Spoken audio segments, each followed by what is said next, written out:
দেশ বিদেশের সর্বশেষ স্পোর্টস আপডেট নিয়ে বিয়ন্ড বর্ডার স্পোর্টসের নিয়মিত আয়োজন sports bulletin powered by beyond border study abroad. আর এই আপডেট নিয়ে আপনাদের সাথে আছি আমি সুমাইয়া জাহান সামান্থা। চলুন দেখে নেই আজকের স্পোর্টস আপডেট।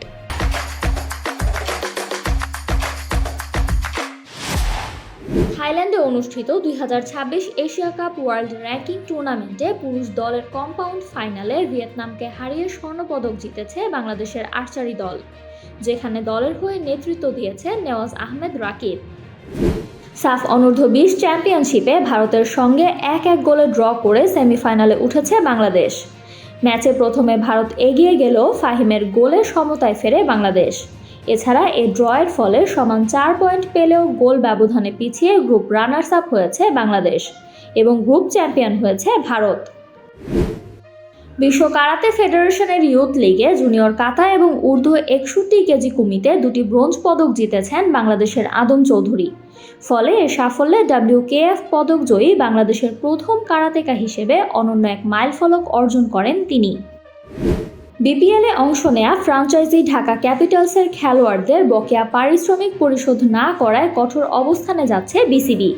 প্রায় 3 কোটি টাকার বকেয়া বাকি থাকায় যদি 30 মার্চের মধ্যে পরিশোধ না করা হয় তবে আইনি বা প্রশাসনিক ব্যবস্থা নেওয়া হবে বলে জানায় বিসিবি।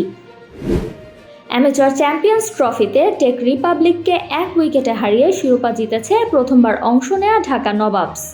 নির্ধারিত 20 ওভারে 171 রান সংগ্রহ করে টেক রিপাবলিক।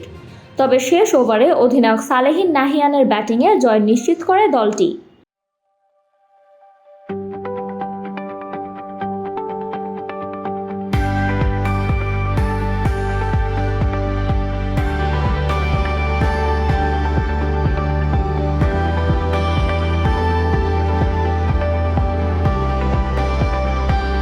সুইডেনের নতুন ফ্র্যাঞ্চাইজি টুর্নামেন্ট নর্ডিক স্ম্যাশ টি20তে উপসালা টাইগার্সের হয়ে খেলবেন সাকিব আল হাসান।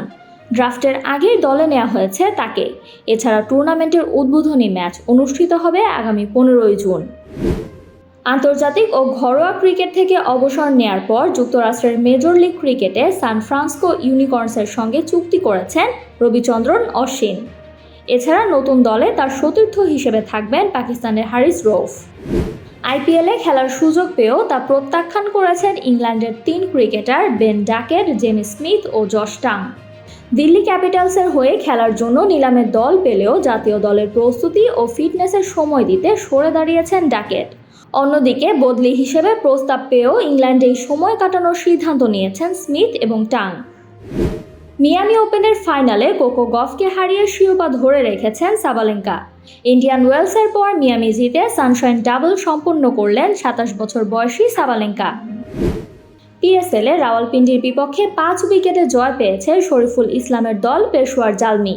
টস জিতে আগে ব্যাটিংয়ে নেমে 4 উইকেটে 214 রান তোলে রাওয়ালপিন্ডি। ফলে এ লক্ষ্য তাড়া করে সহজ জয় পায় পেশোয়ার। এই ছিল আমার হাতে থাকা সর্বশেষ স্পোর্টস আপডেট। এছাড়াও আমাদের সাপ্তাহিক cricket analysis show the analyst angle এবং football show the football insight দেখার আমন্ত্রণ জানিয়ে বিদায় নিচ্ছি আমি সামান্থা। আরও আপডেট পেতে সাবস্ক্রাইব করুন আমাদের ইউটিউব চ্যানেল এবং ক্লিক করুন বেল আইকন।